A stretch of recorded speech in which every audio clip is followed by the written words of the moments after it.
Buenas tardes, Helen. Buenas tardes, doctorazo. Gusto de Buenas tardes, saludarle. doctor. ¿Cómo están? Bien, bien, todo bien, gracias a Dios. Saludos a todos. Esperando con ansias la reunión de mañana. Sí. Ah, sí. Buenas tardes. Buenas Buenas tardes. tardes, doctora. Feliz tarde, doctor. Igualmente, doctora. Gracias por su saludo. Muy buenas tardes a todos. Bienvenidos a nuestra segunda conferencia del segundo módulo, la conferencia del segundo módulo del curso Periodoncia al Día. Tengan todos muy buenas noches, que estén todos bien en sus casas. Pues hoy tenemos el agrado de contar con nuestro conferencista, el doctor José Manuel López Robledo, quien nos presentará el tema periodontitis en la nueva clasificación de la enfermedad periodontal del año 2018. Para lo cual les voy a dejar con ustedes a la doctora Marielita Orozco Toraya, quien es parte de la familia de periodoncia de la Facultad de Odontología de la Universidad de San Carlos de Guatemala e integrante de la comisión organizadora del curso Periodoncia al Día. Marielita, el público es suyo. Muchas gracias, pues en nombre de lo que es la disciplina de periodoncia, a mi persona, pues tengo el honor y el agrado de presentar. Puedo decir que a un colega, pero va mucho más allá, ¿verdad? Un maestro para todos nosotros, para el equipo, un amigo, realmente un tutor. ¿Qué más podemos decir del doctor José Manuel López Robledo? Lo conozco desde que él me dio clases. Yo fui y tuve el gran honor de ser su alumna. Él todavía era bien jovencito. Y pues básicamente pues tiene ese don. Quiero reconocer en el doctor, pues aquí está su hoja de vida, muy resumida, ¿verdad? Y pues ustedes la podrán leer. Realmente yo les puedo decir que el doctor José Manuel es una persona entregada de corazón a cualquier labor que puede hacer. O sea, realmente todo lo toma en serio y con el corazón. Es un profesional íntegro, integral. Pone lo que es su conocimiento, que es bastante, su sabiduría, pero además pone sus principios y sus valores. Cualquiera de nosotros que lo conoce no puede negar que siempre que pues se acerca a su persona, siempre se lleva un aprendizaje, una sonrisa, un análisis de algún aspecto de la vida. Siempre nos deja algo bueno, algo en qué pensar y siempre inspira. Así que, pues nosotros como familia, eso iba a decir, gracias Carmencita, no sé, la foto que puso él fue así como que se quiso hacer el muy serio, pero eso no es el doctor José Manuel López Robledo. Esa foto la quiso poner seria porque la iba a poner en su hoja de vida, pero estas son las caras propias del doctor José Manuel López Robledo. Siempre, siempre nos saca la sonrisa y pues realmente la disciplina de periodoncia podríamos decir que somos amigos, somos compañeros, pero también somos familia y hemos aprendido a conocer nuestras debilidades, nuestras fortalezas de cada uno y hemos aprendido a sacar lo bueno de cada uno, a descubrir en nosotros lo bueno de cada uno. Y el doctor José Manuel López Robledo es una persona que ha aportado mucho en la vida de cada uno de nosotros. Entonces, pues están agregados el doctor Callejas, la doctora Gaby Pérez, que son los que se reunieron. Esta foto fue tomada de un viaje inolvidable que se nos dio a España, pues, al Congreso de CEPA 2019. Increíble, ¿verdad? Un año antes de lo que fuera la pandemia. Nos tuvimos el honor de ir en junio y realmente fue una convivencia que aprendimos a unir lazos más fuertes. Después de eso, pues cada uno tendrá nuestra historia. doctor José Manuel López Robledo, para mí es un honor y siempre va a ser un maestro y mentor de nosotros y mío personalmente, pues que ahora yo estoy presentándolo. Quiero recordar que cuando yo entré a la universidad, éramos nuevos y entramos con el doctor David Castillo. No voy a decir hace cuántos años, pero éramos bien jovencitos. Y el doctor José Manuel era el coordinador. Nos llevó de la mano y nos aprendió a dar confianza. Fue realmente un mentor y un tutor. Y delegó en nosotros cosas que nos hizo empoderarnos más y nos hizo tener más confianza de nosotros mismos. Así que de eso yo tengo mucho para agradecerle. Y quiero terminar con esto, con una frase de Paulo Coelho que dice, y la voy a leer muy despacio, porque es muy ad hoc para estos tiempos. No existe el tiempo perdido. Cada tiempo lo hemos dedicado a aquello en lo que hemos creído. Y para bien o mal, siempre nos enseñó algo. Así que en estos tiempos, pues hoy lo estamos invirtiendo en conocimiento, pero realmente el tiempo es la vida y lo dedicamos a lo que realmente nos interesa en cierto momento. Así que bienvenido, doctor José Manuel López Robledo. Para nosotros es un honor que usted siga siempre aportando sus conocimientos y enriqueciéndonos a toda la comunidad profesional. Bienvenido. Muchas gracias. Agradezco. Hoy me hizo sentir así muy, muy especial. Realmente también tengo gratos recuerdos de ese primer encuentro con ya casi que con cada uno de todos los docentes. Durante un tiempo me sentí pues el más patojo, ¿verdad? Yo entré de 25 años ahí en la disciplina, pero ahorita ya estoy entre los decanos, como decía el doctor Recinos. Él decía, soy el rector de este grupo. Bueno, pues agradezco mucho la oportunidad de dirigirme. Buenas tardes a todos. Gracias por este privilegio de ser parte del grupo de periodoncia y de compartir lo que aprendemos en la facultad, que es una de las fortalezas más grandes, ¿verdad? Es un ambiente propicio para aprender y lo que nosotros hemos aprendido, pues lo queremos compartir. Esta nueva clasificación que de hecho, esa de viaje que menciona Marielita, fue justamente dar a conocer esta nueva clasificación en España. Era ese año donde se estaba dando a conocer en Congreso Internacional allá en CEPA 2019.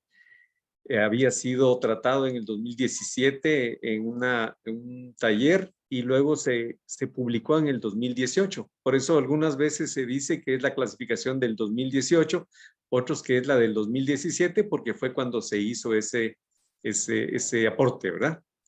Fue entre la Academia Americana de Periodoncia y la Federación Europea de Periodoncia, como mencionó el doctor Collins en la vez anterior.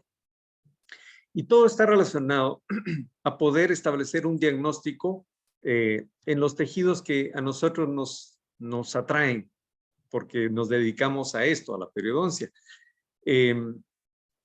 A mí me gustaría mucho empezar a escuchar si ustedes consideran que este caso que se presenta en esta fotografía, sin hablarles mayores cosas, si ustedes me pueden dar su opinión, si consideran que tiene algún signo de inflamación, si consideran que está sano, si consideran que está enfermo de algún tipo, ya sea inflamación de tejido blando o periodontitis, y por qué. Me encantaría escuchar algún participante que quiera opinar.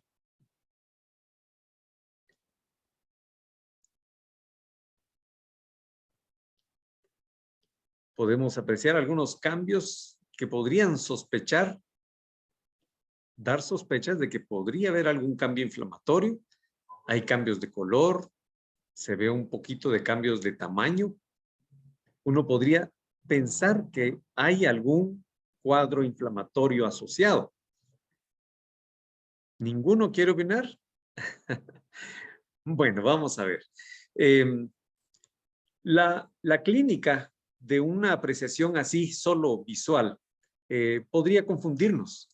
Es necesario que utilicemos utensilios, por ejemplo, como la sonda periodontal, un instrumento que introducimos en el surco gingival para saber si hay un exudado hemorrágico después de ese sondeo, para ver qué profundidad tiene ese surco. Y son aspectos como estos los que nos van permitiendo ir tomando algunos parámetros para poder decir si está sano, si tiene inflamación de tejidos blandos o si tiene una inflamación que compromete el soporte dentario. En términos generales podemos decir que lo normal es que la encía se inserte justamente en la unión esmalte-cemento. A esto se le llama nivel de inserción clínica o en inglés CAL, ¿verdad? Clinical Attachment Level. Y el hueso debería estar más o menos a 1 milímetro, muy cerca de la unión esmalte-cemento, de 1 a 2 milímetros de la unión esmalte-cemento. Eso es lo normal, eso es un periodonto sano con niveles normales de inserción clínica, ¿verdad? Ahora, en el caso de una gingivitis, pues vamos a ver que el signo más importante va a ser sangrado. En este caso, por ejemplo, este paciente manifestaba este exudado sangrado sin haber tocado absolutamente nada. Solo subió el labio y tomamos esta fotografía y ya se observaba este exudado. De hecho, este paciente manifestó que dejaba pozas de sangre en su almohada al despertar. No sé qué tanto de pozas sea tan cierto, pero sí la forma en que lo relataba era alarmante. Al tomar radiografías, uno puede ver si en ese caso hay laminadura en el hueso. Como en este caso, si hay laminadura, entonces uno dice, bueno, no ha perdido hueso, y si hay sangrado, uno afirma que tiene un proceso de inflamación asociado solo a tejido blando, gingivitis. Y luego la periodontitis, que es ya una pérdida de estructura ósea que se confirma en radiografía y a través de un sondeo que nos dice que el valor de la profundidad del surco es mayor a los 3 milímetros. Entonces, bolsa más pérdida ósea, hablamos periodontitis. Estas son las dos patologías más frecuentes y es increíble cómo nos pueden llegar a confundir tanto a pesar de ser algo tan elemental. Para poder llegar a establecer la clasificación, me gustaría hablar un poco de la historia. El doctor Collins, de hecho, hizo referencia, voy a tomar esta captura de pantalla que tuve la oportunidad de hacer cuando el doctor Collins habló, y él pues detalló todos estos años en la historia de la clasificación, pero yo voy a tomar únicamente este parámetro, el doctor Bernard Gottlieb. Entonces, este señor, ¿por qué lo vamos a tomar? Ya van a ver. Para mí fue algo muy importante en la historia de las clasificaciones periodontales. El doctor Bernard Gottlieb nació en el 1885 y murió en 1950. Él fue un médico graduado de la Facultad de Medicina en la Universidad de Viena y sacó un doctorado en odontología médica en la Universidad de Bonn, Alemania. Entonces, él antes era médico y se especializó odontólogo. Uno de los aportes más importantes de este doctor fue una clasificación en 1935 al 40, en donde acuñó el término de periodontitis y periodontosis. Perdón ahí por los perritos. Cuando habla de periodontitis, hace referencia a esta terminación a un proceso inflamatorio, en este caso de origen infeccioso. Periodontosis hace referencia a una patología degenerativa, algo que está alterando la estructura molecular de las estructuras de soporte. El comportamiento del sistema de defensa en estos casos es atípico, se sale de lo normal. Entonces, lo mismo que cuando se habla de nefritis y nefrosis. Nefritis es solo inflamación del riñón. Nefrosis, hay una patología que no está muy clara. o neuritis y neurosis. Siempre el término de osis representa una alteración mucho más grave, una alteración que va ya a una etapa en donde el médico no tiene claro cuál es el origen ni cuál va a ser el final. Entonces, el doctor, como buen médico, utiliza estos dos términos para poder referirse a un caso de infección en donde los cálculos están presentes y que explican el proceso inflamatorio, es periodontitis, y periodontosis le llama a una destrucción invasiva, agresiva, profunda, que no está relacionada con factores irritantes presentes. Entonces, este término fue muy revelador de la condición esta que nosotros hemos podido observar. En el Journal de Periodontología del 2015 encontré un homenaje al doctor que dice a 90 años de historia de la periodontosis, un legado del doctor Bernard Gottlieb, haciendo referencia de que este término verdaderamente reflejaba una patología distinta. Nosotros en la facultad hemos podido ver esta diferencia. Por ejemplo, vemos a este niño, tenía más o menos 11, 12 años, y a este señor. Vamos a cambiarle los nombres. Si me pueden ayudar, ¿qué nombre le ponemos a este señor? ¿Un nombre ficticio? Ayúdenme, por favor. Jaime. Negro. Negro, bueno. José Manuel. José Manuel, vaya, está bien. El negro José Ponerle Manuel. Chepito, ponerle Chepito, hombre. Vaya, sí, vamos a ponerle Chepito a este negro que dijo el doctor. Y al niño, ¿cómo le ponemos? Panchito. Panchito, va. Entonces, Chepito o José Manuel tenía un cuadro de descuido característico por su profesión. Él trabajaba bajo el sol, vean, tiene queilitis actínica, un descuido de muchos años que representado por estas placas de cálculos aquí en todos los dientes había sarro abundante. No obstante, al sondear, encontramos bolsas de 5 milímetros, 4, 5 milímetros, y uno dice, bueno, se ha defendido bien su organismo, ¿verdad? Él tenía más de 40 años. Ahora bien, el canchito tenía bolsas de 6, 7 y hasta 9 milímetros de profundidad y no manifestaba mayor acumulación de sarro. Entonces, esto era lo que llamó la atención al doctor Gottlieb. Decía, esto no es conmensurable, no es comparable la cantidad de irritantes a la cantidad de daño. Entonces él llamó a esto periodontosis y a esto periodontitis, porque sí hay bolsa periodontal y sí hay pérdida de hueso, pero es una pérdida de hueso horizontal, lenta, que avanza de acuerdo a la cantidad de irritantes, avanza en forma horizontal. En cambio aquí estas pérdidas son verticales y avanzan de manera agresiva, aunque no hayan irritantes visibles. Estos dos cuadros son los que dieron pie a este tipo de clasificación del doctor Gottlieb, y básicamente estaba asociando la velocidad de destrucción y la cantidad de tejido destruido, relacionándolo a los irritantes locales visibles. Cuando había una periodontitis común con abundante sarro, a esto le llamó filpiorrea. Fil, vi la traducción y es inmundicia, fetidez, algo sucio, ¿verdad? Entonces, él decía, bueno, como en el caso de Chepito, pues estaba cundido de cálculos. Entonces, era lógico que existiera reabsorción ósea por tantos irritantes. En el caso de la periodontosis, también le llamó atrofia difusa, porque es una cantidad de destrucción de hueso que no está conmensurable a la cantidad de irritantes presentes. Esta diferencia fue muy clave porque nos vamos a dar cuenta que en las siguientes clasificaciones también se hace lo mismo. Ahora bien, en el año 1989, la Academia Americana de Periodoncia, en un taller de periodontología clínica mundial que se hizo una nueva clasificación.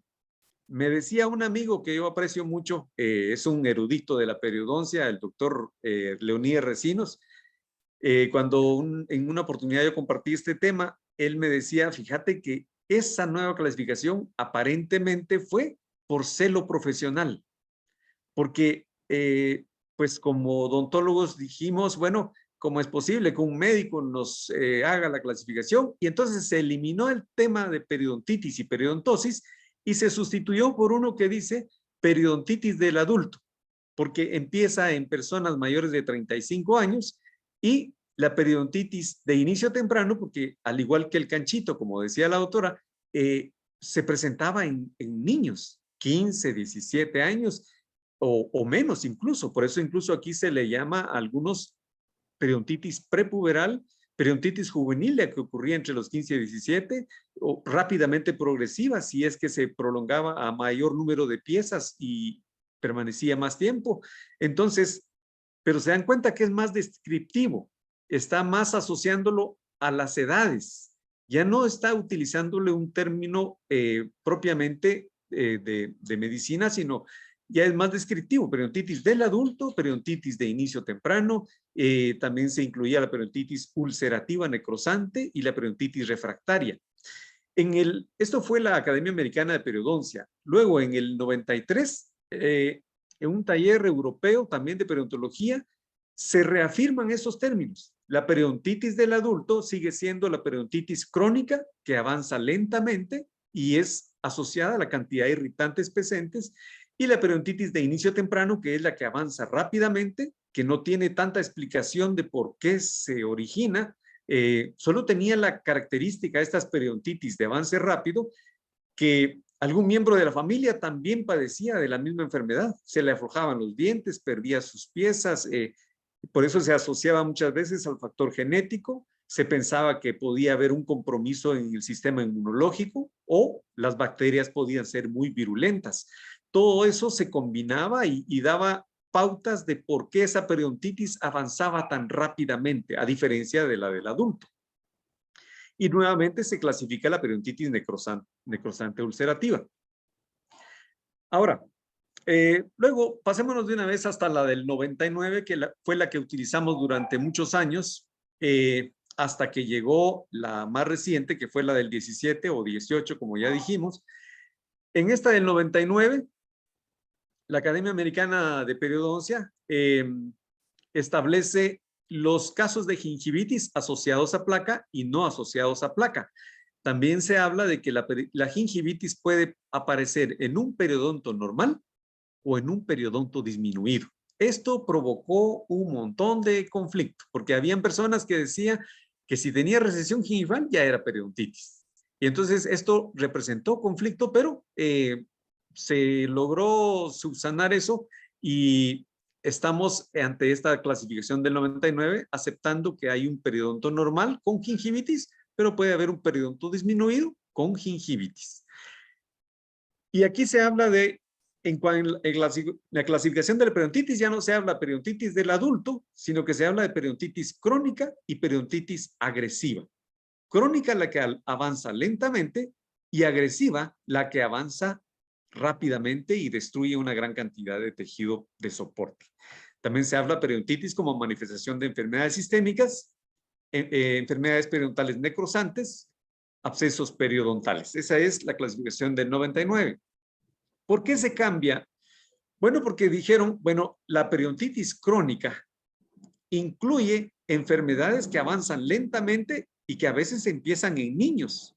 Este es una niña de 12 años que vimos en una jornada en Tecpan y tenía periodontitis, bolsas de 5 milímetros, pero era comprensible que existiera daño por la cantidad de irritantes que ella tenía y a pesar de eso no avanzaba tan rápidamente.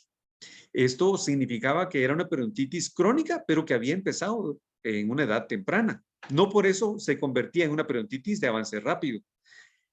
También en adultos, una gran cantidad de sarro de muchos años y no ha destruido gran cantidad de hueso. La pérdida es horizontal, al igual que en este caso. Son avances lentos, se pierde menos de medio milímetro por año. es decir, una pérdida de hueso muy leve. En cambio, la periodontitis agresiva, que dijeron, bueno, también se puede empezar en niños, pero también puede aparecer en adultos. Entonces, quitaron el término de inicio temprano y ya solo dejaron agresivo. En la periodontitis que empezó como en este caso de Canchito, que teníamos, dijimos, bolsas de 6, 7 milímetros, 9, pues aunque no tenía irritantes locales visibles, sí tenía bolsas verticales profundas. También puede aparecer en adultos. Aparentemente el margen está en la unión esmalte-cemento. Aquí ni siquiera se ven cambios inflamatorios, pero las bolsas son de más 10 milímetros. Entonces significa que la periodontitis agresiva no tiene que necesariamente aparecer solo en niños. Puede aparecer en adultos. Y hasta aquí estábamos bien. Hasta ahí llegamos en estas clasificaciones anteriores para tener una referencia de lo que vamos a ver posteriormente. Ahora, quisiera hacerles una evaluación. Me encantaría escuchar o simplemente respóndanse ustedes. No es la foto de este señor, pero para completar la historia, yo quería más o menos asociar. Esta persona es de un libro, lo encontré en un libro, tiene una persona de 65 años que nunca ha utilizado un aditamento de limpieza, no conoce el cepillo dental ni el hilo dental. A pesar de eso, observamos un proceso inflamatorio que apenas está en el margen gingival. Aquí es el único, este diente es el único que tiene ya inflamación a nivel de la encía adherida. Ya se imagina un poco para acá el proceso eritematoso, pero en la mayoría solo está después de 65 años de mantener una biopelícula abundante, placa bacteriana, sarro, y solo vemos un eritema mínimo. Entonces, de acuerdo a la clasificación del doctor Bernard Gottlieb, las bolsas periodontales de este señorcito oscilaban entre 4 y 5 milímetros increíblemente. El margen gingival, repito, está todavía en la unión esmalte-cemento. Entonces, es impresionante cómo no hay tanta destrucción a pesar de la cantidad de irritantes presentes. Entonces, según Gottlieb, consideraríamos que esto es una periodontitis o una periodontosis.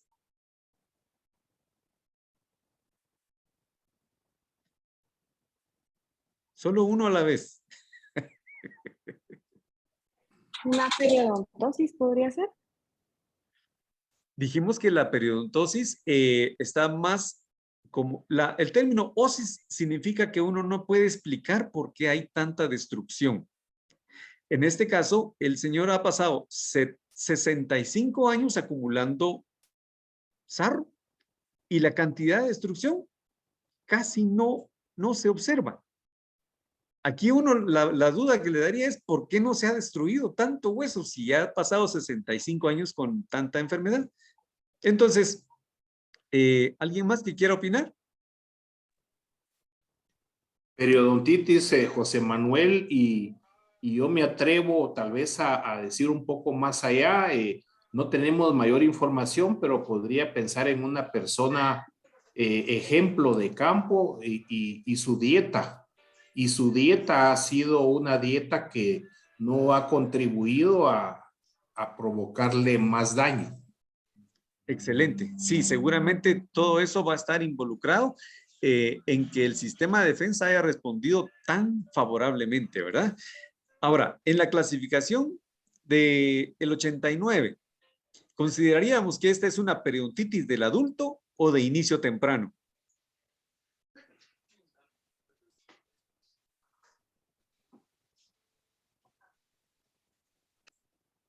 Me atrevo a decir del adulto, José. Excelente, sí, obviamente si habríamos encontrado desde niño, ya no tendría muchos dientes este señorcito. Muy bien, me encantaría más escuchar otras voces, pero bueno, si están ocupados en algo más. En la clasificación del 99, ¿consideraríamos que es algo crónico o es algo agresivo? Agresivo, buenas tardes. Muy buenas tardes. dijimos que lo agresivo era lo que destruía mucho hueso sin causa aparente.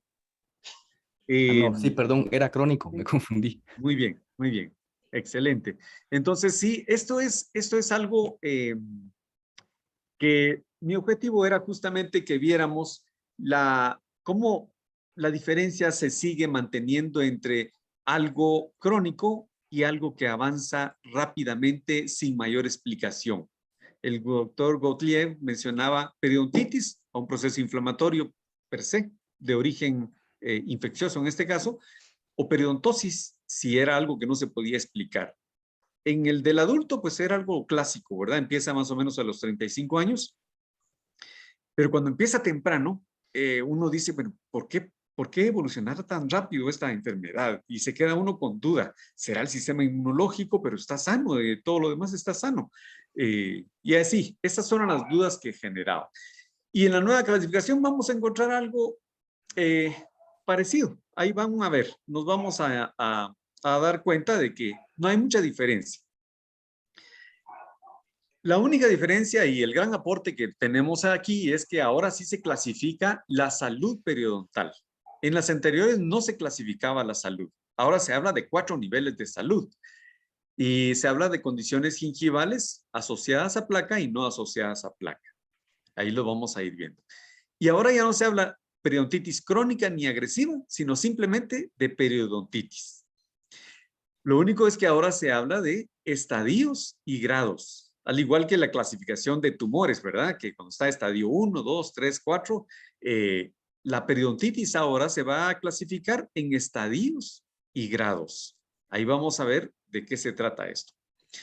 También se habla de trastornos del desarrollo adquiridos, manifestaciones periodontales de enfermedades sistémicas, y por primera vez también se hace una clasificación de las enfermedades alrededor de los implantes. Entonces es un aporte muy valioso, porque antes de esto todos decían, ahí está el implante, está funcionando re bien, no se ha movido, ahí está fijo.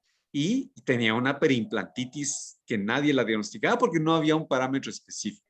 Ahora, con esta clasificación, ya en un estudio que se hizo posterior a esta clasificación, de cientos y cientos de casos de implantes, se dieron cuenta que más del 50% estaban enfermos. Entonces, interesante, eso no se revelaba antes, ¿verdad? Antes de hablar de esto, quiero hacer esta diferencia.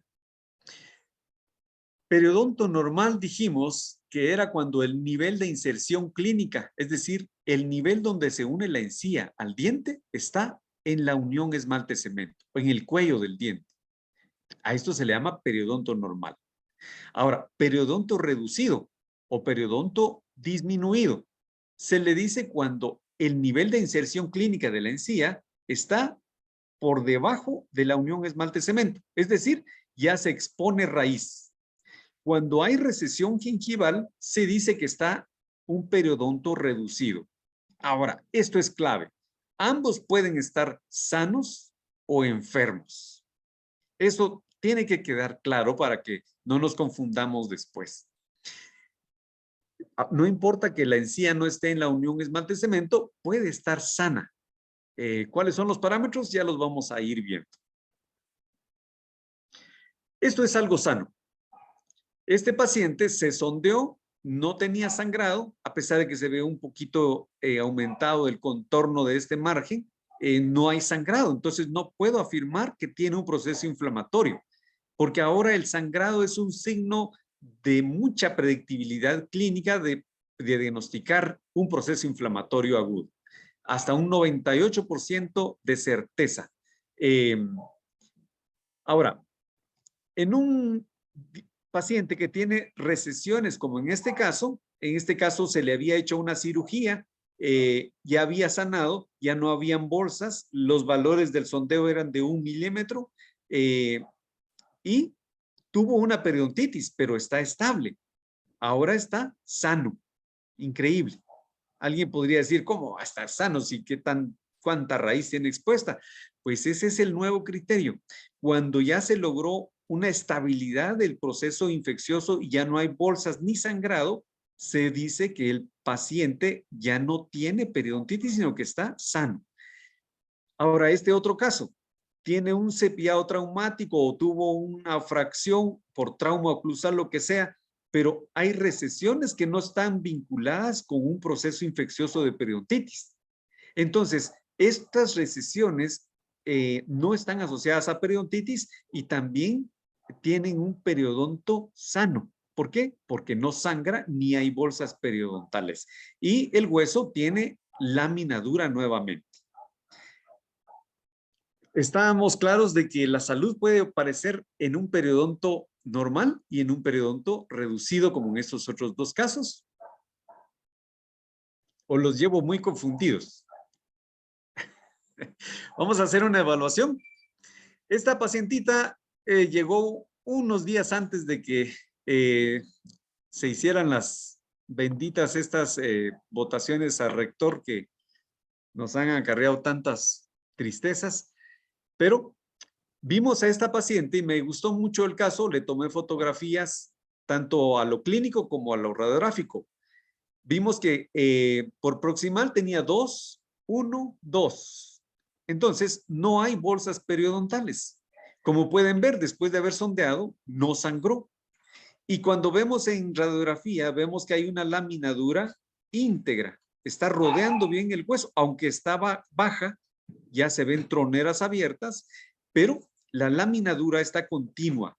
Entonces, ¿cómo podríamos diagnosticar este caso? Hola, buenas tardes. Sería un periodonto sano sería sano con un periodonto reducido.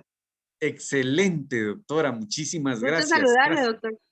Igualmente, me encanta ese diagnóstico tan completo.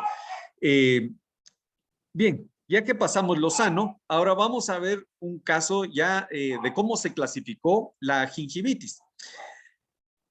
Siempre se hablaba de que si sangraba tenía gingivitis, pero en esta nueva clasificación ahora se establece un parámetro específico. Se dice que se habla de un caso de gingivitis solo cuando el sangrado supera el 10% de lugares sondeados. Es decir, de un caso que tiene sus 28 piezas completas, excluyendo las cordales, más o menos evaluamos 160 lugares, porque son 6 espacios alrededor de cada diente que sondeamos. Entonces, de los 160 lugares, si hay 17 sangrantes, decimos es un caso de gingivitis. Si solo vemos un punto sangrante, decimos que es un paciente sano con puntos de inflamación. No decimos que es un caso de gingivitis. Esa es una diferencia que surgió en esta nueva clasificación. Tenemos un parámetro más preciso, porque a veces esto podría ser una fuerza de nuestro sondeo que provocó una ruptura y que realmente no obedece a un proceso inflamatorio que represente ulceración del epitelio de la encía. Entonces, por eso es que se hace hincapié de que solo se considera caso de gingivitis cuando el sangrado supera el 10% de los sitios sangrados. José Manuel, una pregunta. Sí, doctor. Sí, lo escucho, doctor.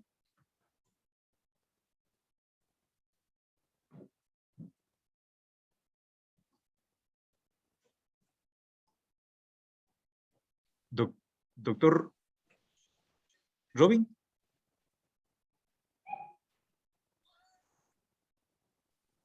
Creo que se cortó.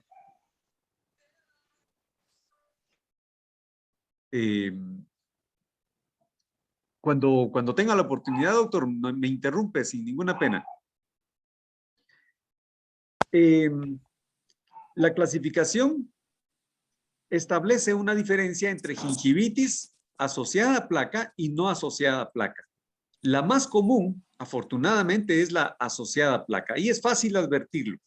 Cuando nosotros vemos aumento de tamaño, edema y el sangrado y aplicamos un colorante y nos damos cuenta que está directamente vinculado a esta biopelícula que se coloreó aquí, en este caso de este medio rojo, ¿verdad? Porque aquí la foto alteró un poco el color, pero es un color que evidencia que hay acumulación de biopelícula alrededor. Y una vez que quitamos esta biopelícula, desinflama el tejido gingival. Entonces uno dice, bueno, si es una gingivitis asociada a placa bacteriana. Esa es la más común.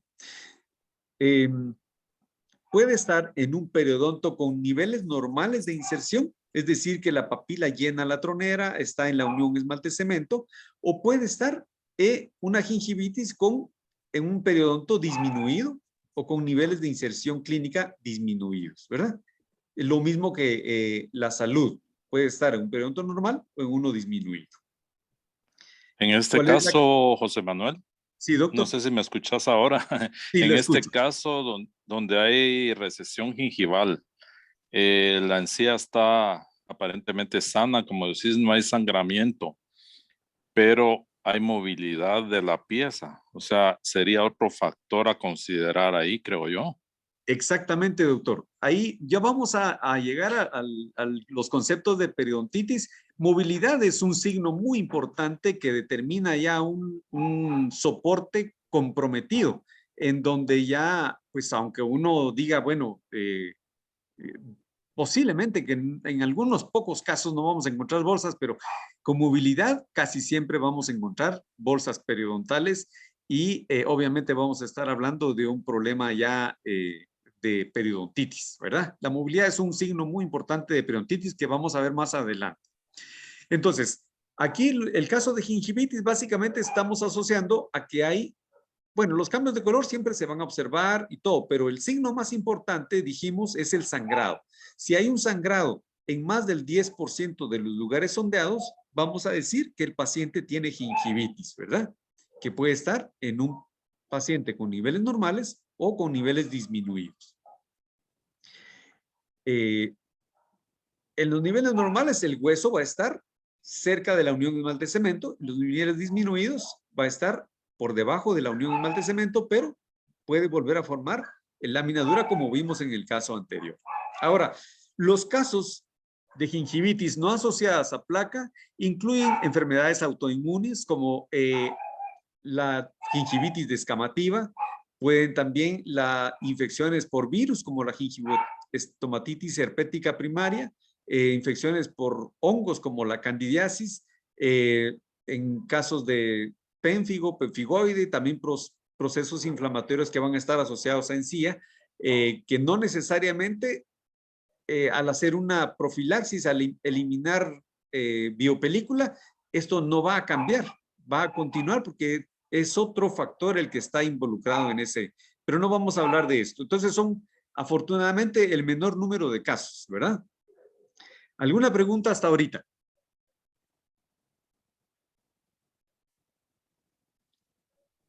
José Manuel. Sí.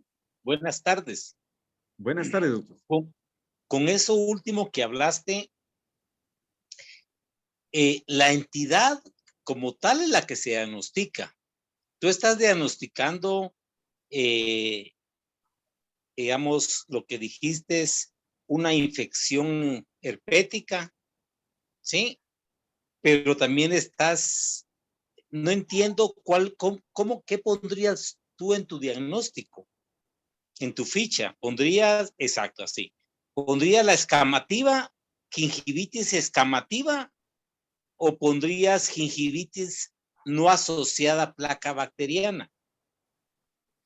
Sí, en este caso, antes de llegar a concluir algo, que ahí casi siempre pues nos apoyamos de alguien más, a veces se necesita, como en estos casos, muchas veces se necesita de una biopsia para poder tener algo concluyente. Aquí simplemente podemos decir que hay una lesión eritematosa, una gingivitis que no está asociada a placa bacteriana, ¿verdad? Ya posteriormente llegaremos a un tipo de conclusión. En este caso solo diferenciamos de lo que sí es asociado a placa y de lo que es no asociado a placa. Ahora te complico un poco, te complico un poco la pregunta. Muy bien.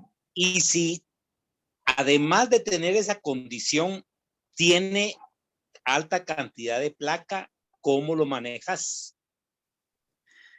Sí, en este caso, pues nosotros vamos a considerar que como lo más frecuente es la asociada a placa, podemos salir es decir, ayudar al paciente a eliminar una carga bacteriana demasiado abundante, siempre y cuando no comprometamos, porque hay pacientes que puedan tener una discrasia sanguínea.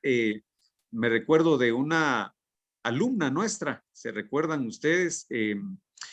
Ella solo con pasarse la lengua provocaba sangrado. Ella tenía leucemia. Entonces, Sí, obviamente, entonces, en este caso, de hecho, un compañerita, tratamos ahí la manera de ayudarla, pero después estábamos arrepentidos de que no paraba el sangrado. Y nosotros queríamos colaborar y el sangrado era tan profuso que alarmó. Entonces sí, hay condiciones de riesgo, ¿verdad? Pero son de los menores de los casos, ¿verdad? El paciente lo sabe. De hecho, ella nos decía, fíjense, doctores, que solo me paso la lengua como que fuera parabrisas porque mantengo un sangrado permanente. Entonces, fue una condición muy crítica. En cambio, en estos casos, lo que manifiestan estos tipos de pacientes, por ejemplo, que podría ser una infección de células plasmáticas, una reacción de células plasmáticas. Y a veces, cuando hay descamación, el paciente siente ardor, pero no pasa de ahí, no se queja de sangrado profuso ni nada de eso. Entonces, uno puede ayudar a eliminar la mayor carga bacteriana y continuar con el proceso de diagnóstico con la ayuda de un patólogo como nuestro compañero ahí, Toraya, o alguien más, ¿verdad? Entonces, Doctor, gracias, Manuel. Gracias, doctor. Doctor, una pregunta. Sí. En el caso así como que usted menciona que está asociado a una enfermedad y ya se conoce, se podría diagnosticar como gingivitis asociada a un problema sistémico o algo por el estilo, y ya no darle el nombre asociado a placa dentobacteriana. Así es, sí. En ese caso nosotros vemos que es una manifestación clínica de una enfermedad sistémica, ¿verdad? Entonces, pues uno ya está más preocupado de esa condición que compromete la vida del paciente, ¿verdad? Más que en estar pensando en cómo resolver el proceso inflamatorio asociado a placas, sino que ahí, de hecho, esta compañerita que les decíamos, pues estaba con la ilusión de un trasplante de médula y todo, y esa era todos estábamos involucrados en eso, todos queríamos eso. Ya nadie estaba pensando en placa, aunque sí, lo pensamos en algún momento, pero no ayudábamos en eso. Bueno, como un descansito, quiero compartirles una historia. Puede llamarse de amistad o de solidaridad. Se trata de dos amigos. En la historia no relata si crecieron juntos, yo quiero pensar que sí, pero les correspondió enfrentar un riesgo grande juntos, ir a la guerra. Y cuando estaban en medio del fragor de la guerra, uno de ellos en una emboscada cae y no pudo seguir al batallón.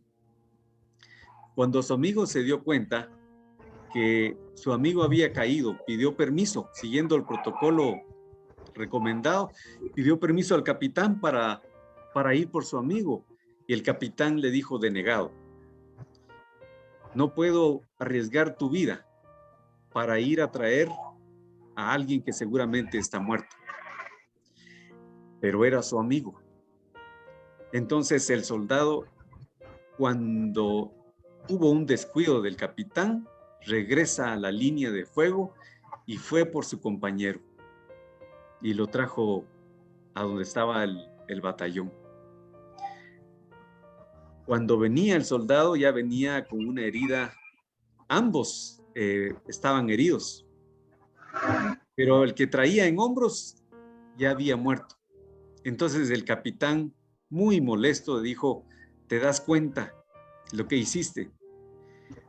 Por salvar a un cadáver, ahora yo perdí 2 hombres. Decime si tuvo algún sentido, tuvo alguna razón, si valió la pena lo que hiciste. Y el soldado entre dolor, le dice, sí, capitán, valió la pena. Cuando yo llegué, mi amigo no había muerto. Y me dijo, sabía que ibas a venir. Estaba seguro que vendrías por mí. Por supuesto que valió la pena, capitán. Lo volvería a hacer, aunque perdiera la vida. Es impresionante porque a mí me agrada el respaldo, la unidad que hay como Universidad de San Carlos en momentos difíciles. No nos soltamos. Y me inspiró y quería compartirlo con ustedes. Bueno, sigamos. Un pequeño resumen, estamos entonces hablando de que la salud periodontal puede ocurrir en un periodonto con niveles normales de inserción o en un periodonto reducido. Los indicadores, en resumen, hay varios, pero el más importante va a ser que la profundidad del surco es de 0 a 3 milímetros para decir que tiene una salud periodontal y no sangra al sondeo. Esos son los parámetros básicos. En gingivitis hablamos de que hay gingivitis en periodonto con niveles normales de inserción o en periodonto reducido, al igual que el periodonto, la salud. Los indicadores de gingivitis es que la profundidad del surco puede ser de 0 a 3, excepto cuando hay agrandamiento gingival y que puede formar pseudobolsas. ¿Cómo diferencio una pseudobolsa de una bolsa? Bueno, la bolsa verdadera, al tomar radiografía, se mira que ha perdido hueso, mientras que en la pseudobolsa el hueso sigue intacto, con su lámina dura íntegra. Y ese es el segundo valor, integridad de lámina dura. El otro indicador del gingivitis es que el sangrado al sondeo supera el 10% de los lugares sondeados.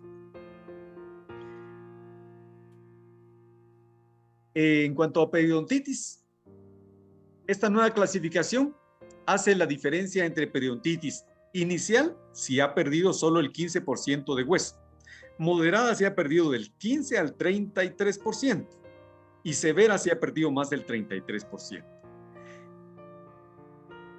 Pero vamos a salir un momentito.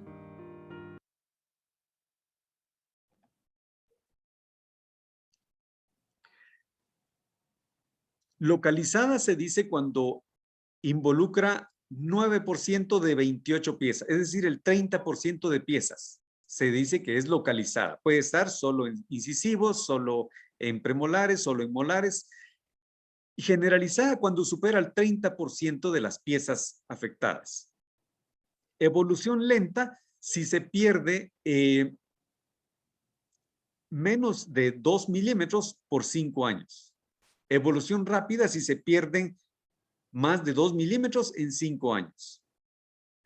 Inicio temprano, pues si se inicia en niños, inicio tardío se inicia después de los 35 años. Si se dan cuenta, conservamos otra vez los parámetros que vimos al inicio. Solo que aquí está todo esto asociado a estadios y grados, como vamos a ver adelante. Este es un pequeño resumen. Aquí clasifiqué en el lado izquierdo los estadios 1 y 2, porque son los que tienen pérdida ósea horizontal. ¿Qué significa? Que el hueso se va perdiendo lentamente. En el lado derecho puse los de pérdida ósea vertical, es decir, que se pierde hueso rápidamente. ¿Por qué en un lado se ha perdido hasta el ápice y la pieza vecina apenas no ha perdido casi nada? Entonces hay bolsas de un lado hasta 9 milímetros y del otro puede ser que sea 4 o 5. Entonces esa progresión tan agresiva es lo que representa una pérdida ósea vertical y casi siempre está asociado a un avance rápido. Y aquí están, esta pérdida ósea vertical está en los estadios 3 y en los estadios 4. En el estadio 1 se la pérdida ósea solo es el 15%. Las bolsas son en promedio de 4 milímetros. El estadio 2, la pérdida ósea oscila entre 15 y 33%. Las bolsas pueden ser de 5 milímetros en promedio. En el estadio 3, la pérdida ósea supera los 33%, al igual que el estadio 4. Las bolsas son de 6 milímetros o más, al igual que el estadio 4. Ahora, ¿qué diferencia hay entre el 3 y el 4? Aquí se han perdido 1, 2, 3 o 4 piezas dentarias por problemas periodontales. Mientras que en el estadio 4 se pierden 5 piezas o más por problemas periodontales. En el estadio 3 hay lesiones de Furca, al igual que en el 4. Ahora, de tantas piezas que se han perdido en el 4, puede ya observarse una disfunción masticatoria. Ya menos de 20 piezas hacen oclusión. Es decir, que ya la oclusión se vuelve un problema en este estadio 4. Ese es el resumen. Perdonen por esta tan saturada, pero ese es el de donde fue tomado. Pero en términos generales, el nivel de inserción clínica, la pérdida de nivel de inserción clínica, si es de 1 a 2 milímetros que se ha perdido, eso significa que hay bolsas de 4 milímetros. Esto es estadio 1, es inicial. Solo se ha perdido el 15% de hueso. No hay pérdida dentarias ni en el estadio 1 ni en el estadio 2. Ahora, en el estadio 3, perdón, en el 2, la pérdida de inserción clínica puede ser de 3 o 4 milímetros. Eso significa que las bolsas ya pueden ser de 5 milímetros en promedio. Se ha perdido un 15 a 33% de hueso. En el estadio 3 ya se ha perdido más del 33% de hueso.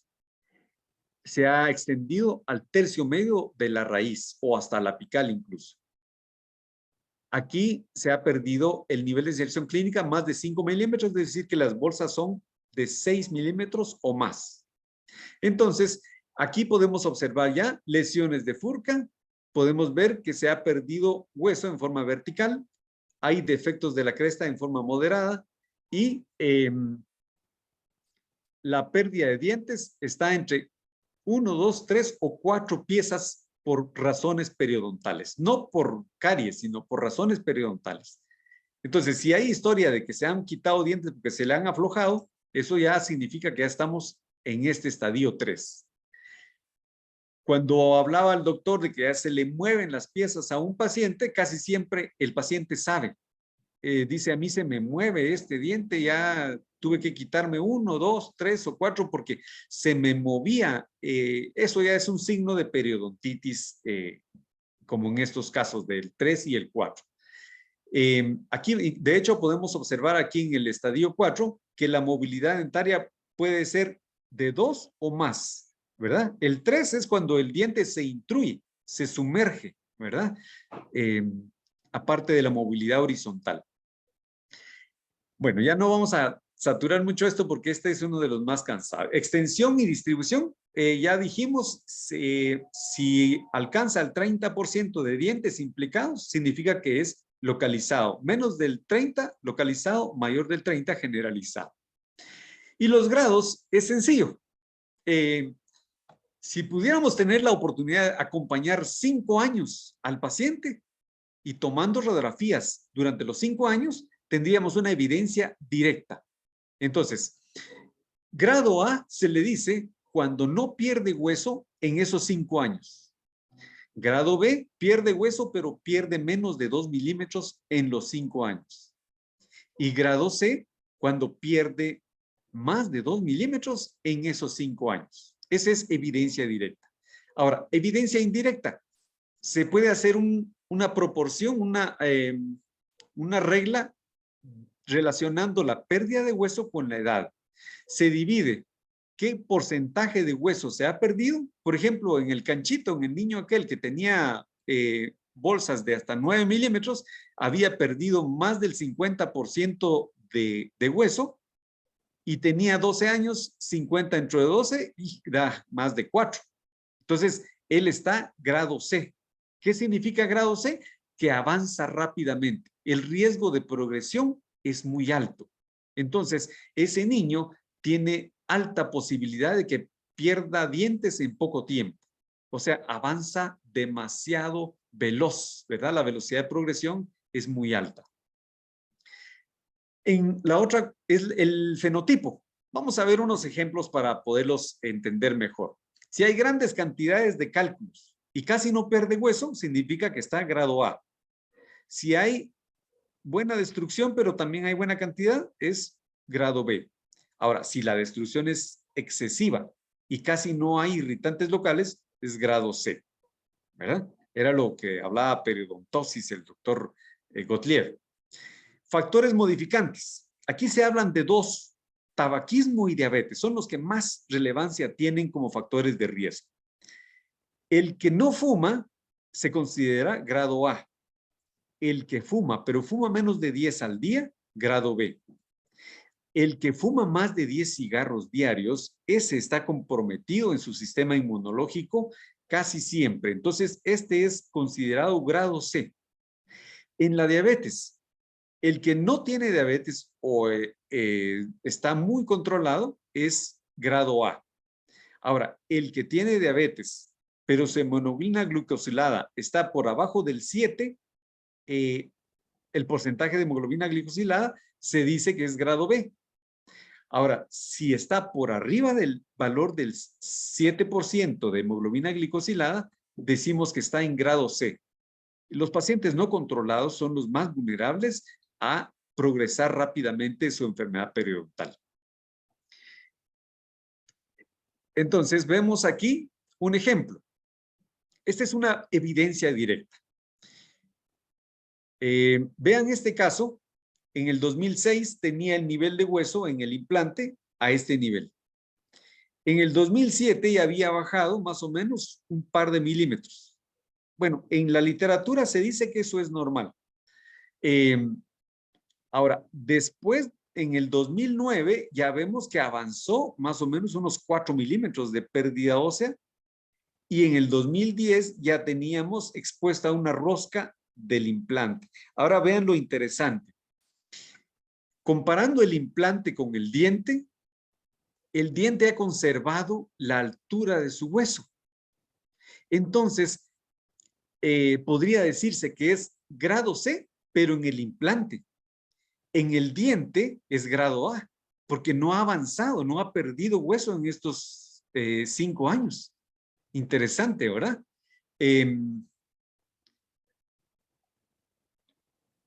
Ahora, en cuanto a la evidencia indirecta, hablábamos del señorcito, don Chepito, que tenía muchos irritantes, pero no perdía hueso. Esto es grado A. Esta paciente tiene bastantes irritantes, pero también tiene bastante destrucción, comparable a la cantidad de irritantes. Al momento de quitar los irritantes, sanó la recesión y las bolsas que tenía. Entonces es grado B. Ahora, el grado C, la cantidad de destrucción no es comparable con la cantidad de irritantes. Es decir, que aquí no es suficiente solo con raspar. Casi siempre tenemos que ayudarnos de antibióticos, de antisépticos locales. Estos son tratamientos mucho más largos. Se acompaña al paciente más tiempo para poder tener un beneficio a largo plazo.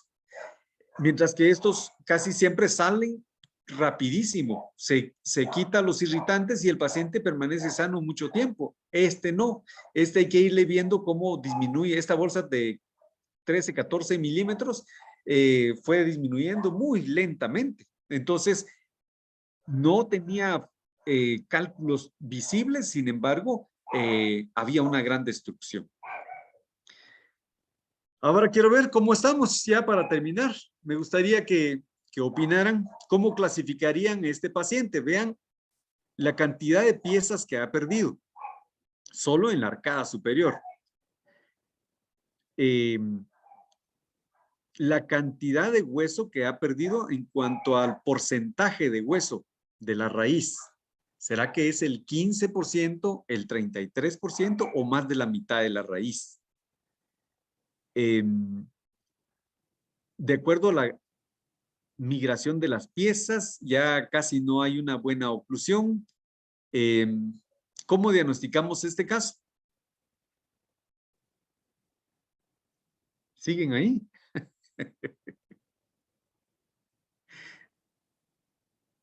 ¿Se fueron a dormir todos? Una periodontitis, Manuel, estadio 3. Muy bien, doctor. ¿Alguien más?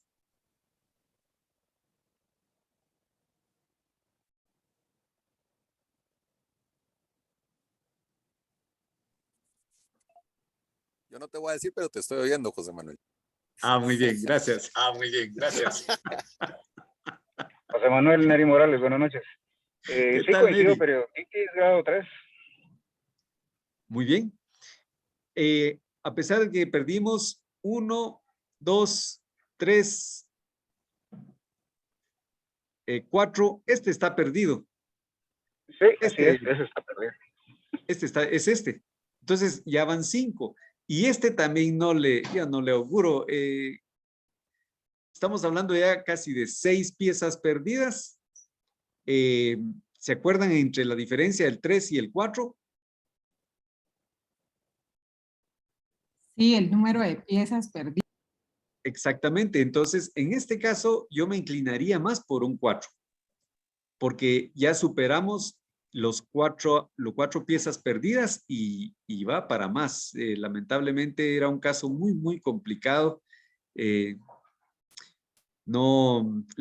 La intención era ver si podíamos rescatar Vamos, estas prótesis piezas. total.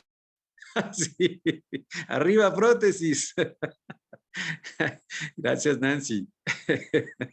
Entonces, sí, miren qué complejo esto. Y ahora, en cuanto a los criterios anteriores, ¿ustedes pensarían que esto tiene relación directa con los irritantes? Yo no le veía gran cantidad de irritantes y miren la cantidad de destrucción impresionante. Volvemos a lo que mencionaba Gottlieb, ¿verdad? ¿Qué estará pasando en ese sistema inmunológico? ¿Por qué tanta destrucción si no se ve tantos irritantes? Uno piensa que hay un sistema comprometido, ya sea de neutrófilo, o que las bacterias son muy virulentas o una combinación, pero algo más que solo raspar y hay algo más que solo cepillarse y raspar los dientes, ¿verdad?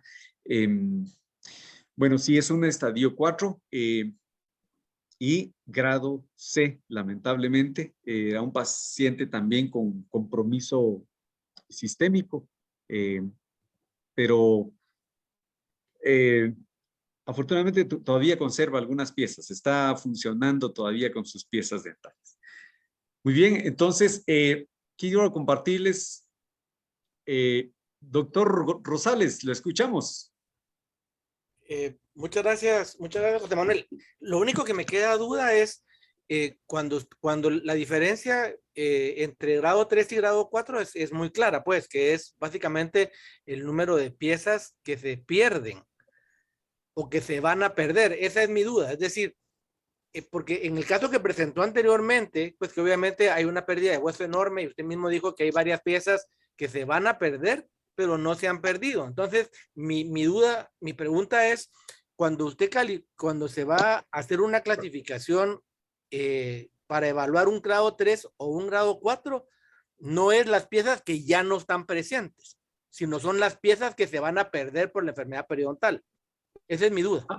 Ambas, doctor. Lo que pasa que en este caso, de hecho, sí, la consulta era si se podía hacer algo para salvar esta pieza, pero esta pieza se intruía. Esta sorprendentemente todavía no se intruía, pero sí tenía movilidad amplia en sentido horizontal. Entonces, esta estaba perdida. De hecho, la migración patológica que sufrieron ambas fue justamente por la pérdida de soporte generalizado que tiene. Entonces, tanto para fines restaurativos, pensando en cómo vamos a ubicar esas piezas en una prótesis, pero fundamentalmente su soporte, su condición periodontal, esta pieza está perdida. Entonces, antes de iniciar el tratamiento, incluso se planifica que esta pieza se va para exodoncia. De hecho, esta también, pero para su soporte de esta era de una vez indicada para exodoncia en ese momentito. Sí se consideran ambas, doctor, las que están indicadas para extracción y las que ya no están presentes. De hecho, estas se las acababa de quitar, me comentaba, como una semana antes se quitó estas y llegaba porque ya no quería seguirse quitando, pero lamentablemente yo no pude hacer nada por esta, estaba ya perdida. Entonces ya con esta eran más de 4 piezas perdidas. Ok, muchas gracias. Entonces, O sea, se utilizan entonces finalmente los dos criterios. No, sí, doctora, no solamente las piezas perdidas que ya no están presentes en la arcada, sino también aquellas piezas que por su soporte óseo se van a perder también eventualmente, ¿verdad? O sea, no eventualmente, sino finalmente se van a perder, como esas 2 premolares. Y usted decía también probablemente los otros premolares que están inferiores, ¿verdad? O sea, ese es el criterio. Eso es lo que, o sea, no solamente es las piezas no visibles en arcada, sino las piezas que ya no están en arcada y aquellas que por su soporte óseo se van a perder, para diferenciarlo entre 3 y 4. Ok, mis felicitaciones, José Manuel, muchísimas gracias. Muchas gracias. Muchas gracias a usted, doctor. Una pregunta, ¿es posible? Sí, doctor. Doctor, qué gusto saludarle. Igualmente, doctor, es un gran honor estar con usted. Mire, todo esto es fascinante, definitivamente. Ahora, los criterios que prevalecen aquí es lo clínico y lo radiológico, pero desafortunadamente no abunda esta literatura sobre los componentes sistémicos que también deben ser evaluados en este paciente. Incluso el componente microbiológico, que está también identificado, que se han tipificado las especies bacterianas, que ya, por cierto, las identificamos en Guatemala. Eso, si se usara este procedimiento, también abundaría más en información para fortalecer los criterios de va o no va a avanzar, va o no va a tener retorno a la salud, ¿verdad? Entonces, yo sí considero que esto es interesante y podría plantear la necesidad de profundizar, entrar un poco más en lo sistémico, entrar un poco más en el laboratorio clínico. El simple hecho de medir, por ejemplo, exudado, cuál y cuantitativamente el exudado periodontal, no se menciona nada de esto. Ellos dicen que sí se hace, pero no se hace de rutina. Quiero decir con esto, no voy a quitar el valor que tiene, por supuesto, este criterio, ¿verdad? Pero quiero que no se quede perdido en el ambiente la necesidad de explorar un poco más sistémicamente a esta persona, microbiológicamente, inmunológicamente, etcétera. Solamente ese comentario, doctor López. Muchas gracias. Muchísimas gracias. No, y no sabe cómo a nosotros nos representó un conflicto el traslado de las clasificaciones anteriores, porque, por ejemplo, uno de los argumentos que exponen que en esa revisión de literatura hicieron de cientos de investigaciones, concluyeron que no era, mejor dicho, afirmaron que no era concluyente la caracterización de agresivo y que lo único que tal vez decían era justificable era la periodontitis juvenil, que antes se le clasificó así, ¿se acuerda? Pero que aún esa no era consistentemente con una manifestación que pudiera ser y que tampoco había ningún factor genético que tuviera plena demostración de que era relevante en la historia de la susceptibilidad genética de los pacientes. Y así un montón de que no hay ningún factor en membrana que pudiera haber sido demostrado, y yo decía, no, me gustaría que viniera el doctor de León Godoy porque sí, mire, a mí me dolía ver cómo votaban cada uno de los argumentos y al final dijeron, ya no hay más diferencia entre crónico ni agresivo y nos quedamos solo con periodontitis. y solo vamos a describir los estadios, que puede ser un estadio inicial, uno un poquito más avanzado y otro, y así. Entonces, como usted dice, llegar a algo solo clínico se siente como que perdimos algo, ¿verdad, doctor? Pero Sí, por ejemplo, el caso que usted menciona, la periodontitis juvenil, que en muchos casos está asociada a problemas de neutropenia. Puede ser una neutropenia cíclica o asociada a medicamentos.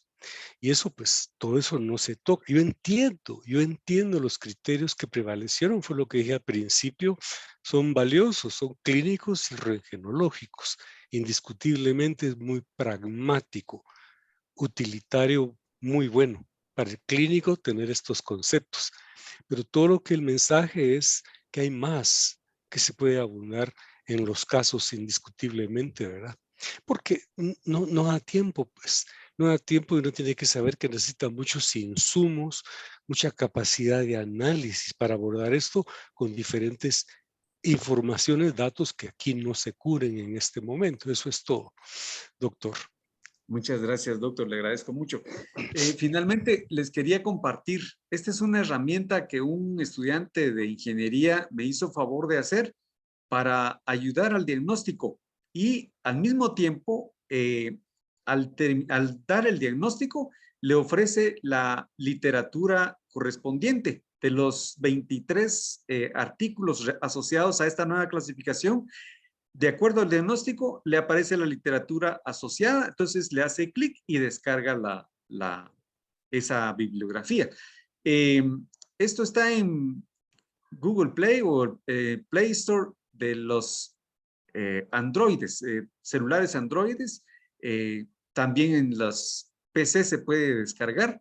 Esa es la dirección, pero sí quiero que se sepa que esto no es como que la panacea, ¿verdad? Solo es una ayuda por si uno quiere comparar su criterio con esto. Esto solo se introducen los datos, qué profundidad de bolsa, cuántos años tiene el paciente y todo eso, y automáticamente la aplicación le arroja un resultado de acuerdo a las variables que hemos analizado. Pues lo hemos comprobado varias veces y sí, es bastante asertivo. Cualquier duda, pues estamos para servirles, y si hay alguna cosa que quisieran corregir de esto, pues va a ser un gustazo porque estamos ahí pendientes de ir mejorándolo. Si los que no han cenado, ahí está la refacción. Y si tienen alguna otra duda, va a ser un gustazo compartir un tiempo más con ustedes. Pero quiero agradecerles a cada uno la atención.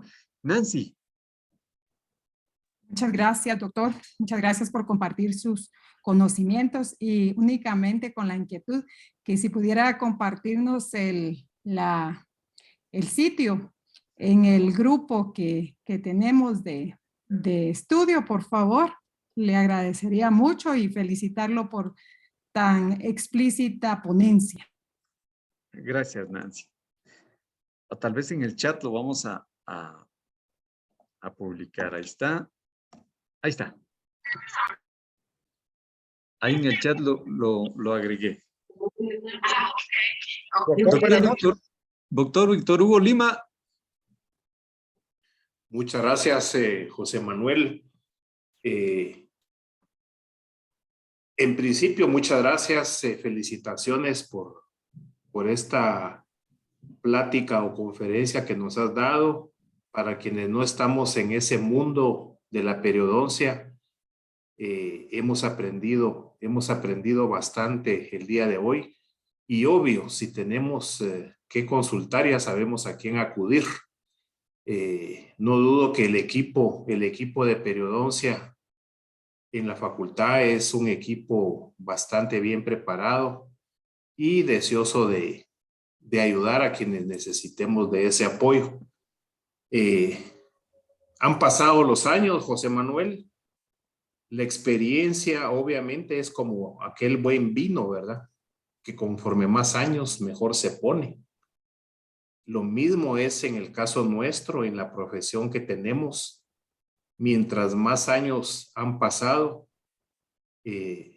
hemos aprendido más de los fracasos que de las cosas buenas que nos han salido.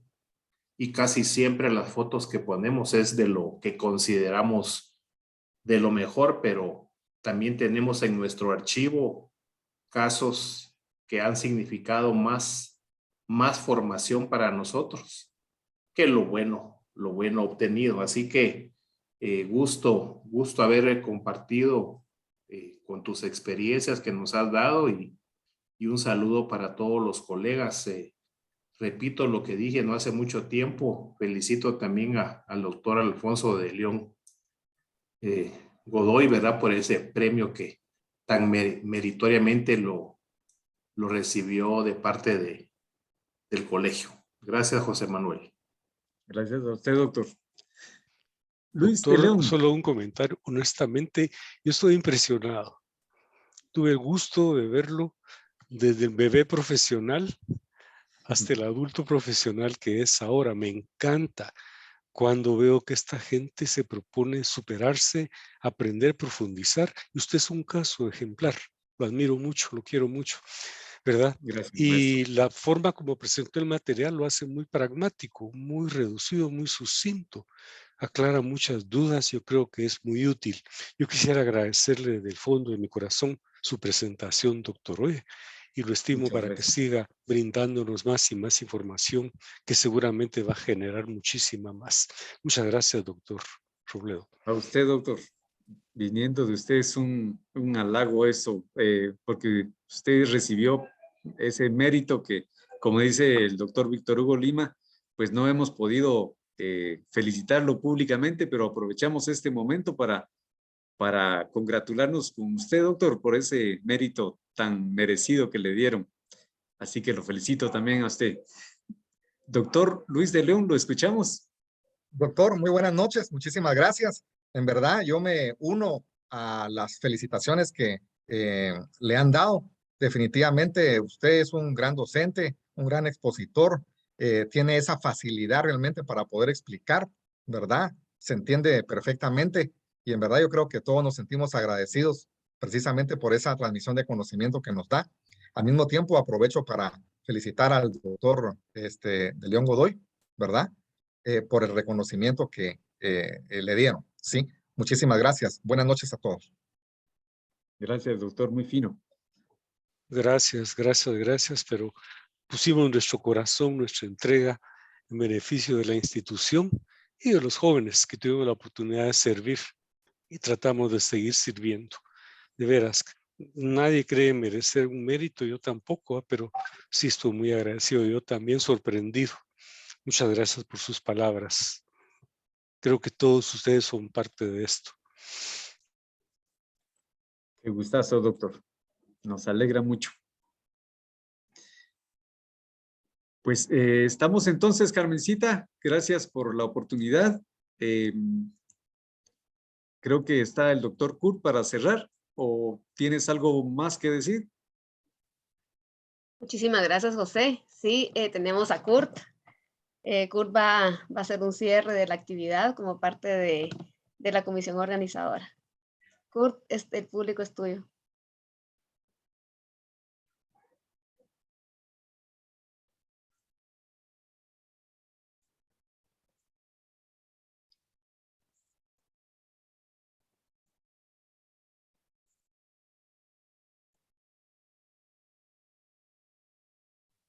No sé, Kurt, ¿por dónde andas?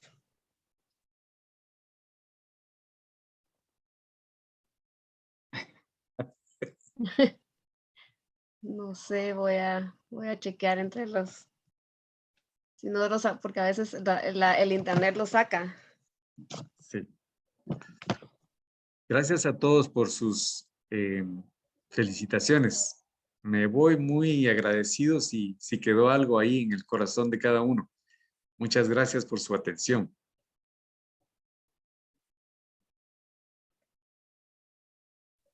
Kurt, ¿estarás ahí? ¿Ya estarás por ahí, Kurt?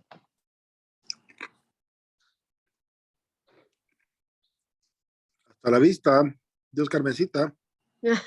Adiós, Otto. Pues mire, Kurt no está en estos momentos, pues entonces paso yo a agradecerte, José, por tu excelente conferencia. A mí siempre me han gustado tus clases cuando les das a los estudiantes, tan didáctico como siempre. Y muy clave para nuestro equipo de periodoncia y de este curso Periodoncia al Día. Entonces quisiera entregarte un diploma en nombre de la comisión organizadora, con tanto cariño,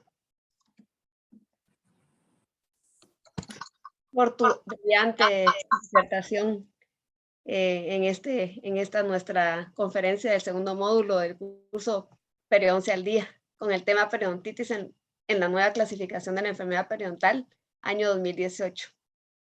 Entonces, muchísimas gracias, José, por esta cátedra que nos has dado, por esta conferencia que nos has dado, que creo que nos ha aclarado muchas dudas que teníamos acerca de periodontitis dentro de esta clasificación de la enfermedad periodontal.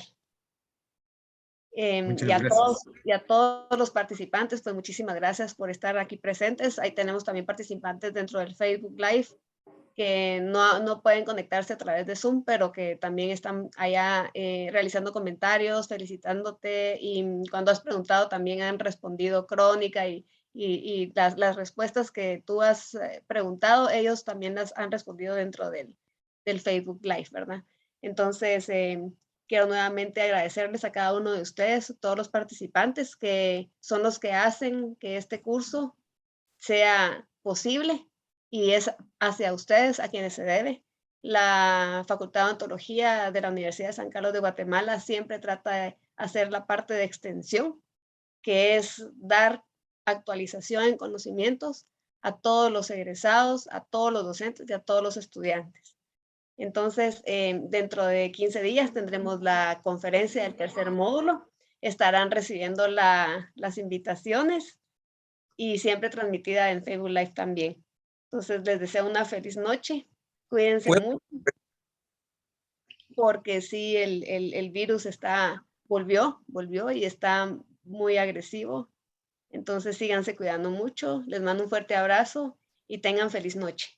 Carmen Lorena, parece que Kurt quiere hablar. Muy bien, Kurt. Despertó. Kurt. Perdón. Los contratiempos técnicos siempre, no faltan.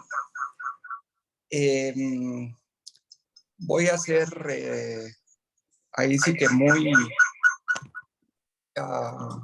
reiterativo tal vez, en el sentir de la mayoría de todo este acúmulo de conocimiento que nos comparte mi buen amigo José Manuel. Si se tratara de contar anécdotas, como ya lo reflejaron muchos, lo sintetizo como un buen amigo. Él lo puso en su historia. Yo creo que son anécdotas que muchos podríamos hacer por buenos amigos como él. Hemos tenido momentos muy, muy alegres, como otros no tantos. El viaje que describió la doctora Orozco fue gratificante al más no poder, una experiencia para el grupo invaluable, y de ahí emana todo ese conocimiento que nuestro amigo ha ido acumulando, como dicen nuestros maestros. Es un gran gusto escuchar a todo este gremio odontológico como colegas, compañeros, amigos, los que fueron alumnos, los que fueron nuestros catedráticos, y ser una parte tan emotiva de esa forma que tiene tan particular José Manuel de compartir sin guardarse nada. Es una característica que realmente le agradecemos, porque en el departamento eso es el pilar, ¿verdad? Y la universidad misma tiene el lema de ir y enseñar a todos, pero José Manuel lo ha llevado a un nivel más alto, ¿verdad? Es como otro apóstol que viene del evangelista San Mateo, que decía: id pues y enseñad a todas las naciones. creo que realmente nos deja un poco de conocimiento a todos y cada uno, y siempre vamos aprendiendo. Como decía el doctor de León, ha sido nuestro mentor, ha sido nuestro maestro. Es increíble la forma que tiene de seguir estudiando, y merecido su reconocimiento igualmente para José Manuel. Y no me resta más que de verdad hacer esa entrega de su diploma con un gran abrazo y con un anuncio de como él mismo lo dijo, nos duele la USAC. Tenemos a nuestros grandes héroes también ahí que nos están representando, estos alumnos, estos muchachos que están en las diferentes instalaciones. Ayudarles con lo que humanamente puedan también es para ellos es necesario y merecido. Así que muy buenas noches para todos y gracias, José Manuel, por ser mi amigo. Buenas noches. A ti, campeón. Muchas gracias. Buenas noches a todos. Feliz noche. Muchas Buenas gracias. noches, muchas gracias. Felicidades, José Manuel. Buen provecho. Gracias, Buenas noches para todos. Cuida, Chepito. Feliz noche, Gracias. muchas gracias. Feliz noche. Feliz noche, Carmencita. Gracias. Saludos a todos. Adiós. Adiós, Kurt. Muchas gracias a todos. Saludos. Feliz noche a todos. Feliz noche. Buenas noches.